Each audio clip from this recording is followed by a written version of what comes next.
Well, not a bad day for the markets, especially if you're a small cap watcher. And these days, I find that to be the barometer. So while the large caps did what they did, bring up the intraday of the BSE small cap index, and that will show you what a fabulous recovery that index had from midway through trade. Midway through, I mean, it's up about 0.25%, but midway in trade, the stock index was down in the red, as were the markets somewhere around noon.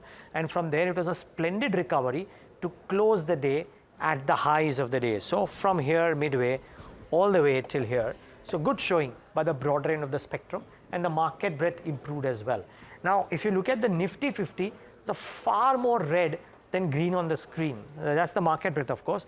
But the Nifty 50 had far more red than green. And autos were the principal losers because of the new EV policy. The market will now believe that global competition might come in. So you'll add M&M, unequivocally the leader of sorts, down 5%. It's Tata Motors 2.5%, Hero MotoCorp about 1.5%, Bajaj Auto somewhere here, also down about 0.4%. A few winners in trade, but UPL, Bharti, HDFC Life, no reason-based moves, but up in the green.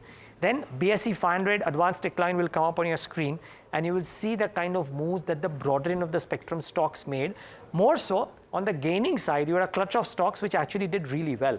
Relaxo up 12.5%. This is Gujarat Pipavav 12.5%. Excuse the G being cut there. Swan Energy 9.5% up. Solar Industries had a 9% gain too. Now, across the board. And by the way, Cochin Shipyard and Garden Reach Shipbuilders, both of them had a very good run today. What didn't do well? Well, HP, BPIOC, bad day. Biocon on news, bad day, down about 5%. Apollo Tyres had some issues as well today. And Intellect Design Arena was amongst the few which actually didn't have a good day from amongst the IT pack, because otherwise IT had a pretty decent run. Lastly, just a couple of individual stocks that I want to mark before we wrap up. Paytm, newsmaker, finally sees some positive news flow, and the stock reacted duly, up about 5% in trade. So good showing for this one too. All in all, a day that belonged to the small caps at the end, and a good